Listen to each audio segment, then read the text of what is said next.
മതസൗഹാർദ്ദ സന്ദേശമുയർത്തി പഴനിയാർ പാളയത്ത് നബി ദിനാഘോഷവും മീലാദ് സംഗമവും.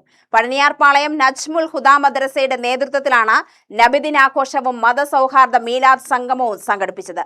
വിവിധ മതവിഭാഗങ്ങളിൽപ്പെട്ടവരുടെ പങ്കാളിത്തത്തോടെ നടന്ന സംഗമം മതസൗഹാർദ്ദത്തിന്റെയും സാഹോദര്യത്തിന്റെയും സന്ദേശം പകർന്ന വേദിയായി. പഞ്ചായത്ത് സ്ഥിരം സമിതി അധ്യക്ഷൻ തനികാചലം പരിപാടി ഉദ്ഘാടനം ചെയ്തു. മസ്ജിദ് പ്രസിഡന്റ് മുഹമ്മദ് ഖനി അധ്യക്ഷനായി. ഉസ്താദ് മുസമിൽ ഭാഗവി മുഖ്യപ്രഭാഷണം നടത്തി. പ്രവാചകൻ മുഹമ്മദ് നബിയുടെ ജീവിതവും സ്നേഹത്തിന്റെയും കാരുണ്യത്തിന്റെയും സഹിഷ്ണുതയുടെയും സന്ദേശങ്ങളും അദ്ദേഹം വിശദീകരിച്ചു. മതസൗഹാർദ്ദ സംഗമത്തിൽ father Lazar Arulappan, father Sheen Kozhinjampara SI Sreejith Kumar, വിവിധ ക്ഷേത്ര കമ്മിറ്റി ഭാരവാഹികളായ ശിവകുമാർ ആറുമുഖൻ, മസ്ജിദ് മുൻ ഭാരവാഹി ഷെയ്ഖ് മുസ്തഫ എന്നിവർ സംസാരിച്ചു. இந்த மத நல்லிணக்கம் என்பதை நாம் சொல்லிக் கொடுக்க வேண்டிய அவசியம் இருக்கிறது. அவர்களா உருவாக்கிய விஷயத்தை நாம் ஏற்றெடுத்து செய்ய வேண்டிய காலகட்டத்துக்கு கட்டாயத்துக்கு ஆளாயிருக்கிறோம். தேவையில்லாத விஷயத்தை மதம் ஜாதிங்கிற பேரில் மொழிங்கிற பேரில் தேவையில்லாத பிரச்சனை இந்தியா முழுவதும் பரத்தி வருகிறார்கள். அது தீவிரவாதிகளாக இந்தியா முழுவதும் ஒற்றுமையாக ஜனங்கள் இருக்கக்கூடாதுங்கிற இடத்துல தீவிரவாதிகள் செய்யக்கூடிய பல விஷயத்துல பலரும் பல சேரியில போய் தமிழ் ஒருத்தருக்கு ஒருத்தர் வெட்டமும் குற்றமும் கொலை செய்யவும் காரியமும் மாறிக்கொண்டிருக்கிறது. சமாதானத்தோடும் அமைதியோடும் கொண்டாடக்கூடிய இந்த விழா மேன்மேலும் நம்முடைய பகுதியிலே நம்முடைய ஒற்றுமையை பலப்படுத்தவும், நாம் மேலும் பல விழாக்களை போன்ற மத சார்பற்ற அந்த விழாக்களை கொண்டாடுவதன் பொருட்டு நமக்குள்ளே இருக்கக்கூடிய அந்த ஒற்றுமை பலப்படுகின்றது.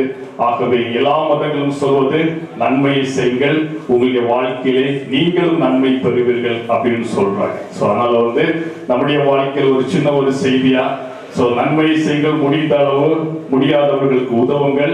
நிச்சயமாக அதுவே நமக்கு பேரு பலன்களாக நம்முடைய வாழ்க்கை இந்த மண்ணுலகத்தில் பிரிந்து சென்றால் അത് നമുക്ക് പേര് പലങ്ങളാக നമുക്ക് கிடைക്കും. ഈ ഒത്തൊരുമ എന്നുള്ളത് അത് പഠിപ്പിക്കാൻ തന്നെയാണ് ഏത് മതത്തിലായിക്കോട്ടെ അതിൻ്റെതായ പ്രവാചകന്മാർ അല്ലെങ്കിൽ ദൂതന്മാർ അല്ലെങ്കിൽ ദൈവം എന്ന് വിശേഷിപ്പിക്കുന്നതായ സർവരും വന്നത് ജനങ്ങൾക്ക് നന്മ പഠിപ്പിക്കാനാണ്. ആദ്യമായി ഈ വേദിയുടെ ഏറ്റവും മെയിനായ ലക്ഷ്യം എന്നുള്ളത് മഹാനായ റസൂലുള്ളാഹി സ്വല്ലല്ലാഹു അലൈഹി വസല്ലമ തങ്ങളുടെ 1501 നബിദിന വേളയാണ്. തിരുനബി സല്ലല്ലാഹു അലൈഹി വസല്ലമ തങ്ങൾ ലോകത്തോട് വന്നത് ജനങ്ങളെ നന്മ പഠിപ്പിക്കാൻ വേണ്ടിയാണ് എന്നുള്ളതാണ്.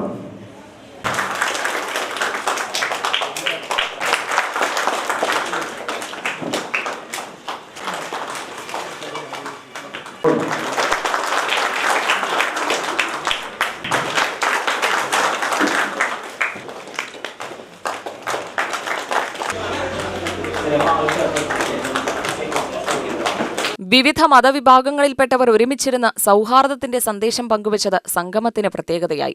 വിദ്യാഭ്യാസ രംഗത്തും മികവ് തെളിയിച്ച വിദ്യാർത്ഥികളെ ചടങ്ങിൽ ആദരിച്ചു. SSLC +2 പരീക്ഷകളിൽ ഉന്നത വിജയം നേടിയ വിദ്യാർത്ഥികൾക്കാണ് ആദരം നൽകിയത്. മസ്ജിദ് സെക്രട്ടറി കാജ ഫക്രുദ്ദീൻ സ്വാഗതവും ജോയിന്റ് സെക്രട്ടറി അബ്ദുൽ ഖാദർ നന്ദിയും പറഞ്ഞു. UTV news, Palakkad.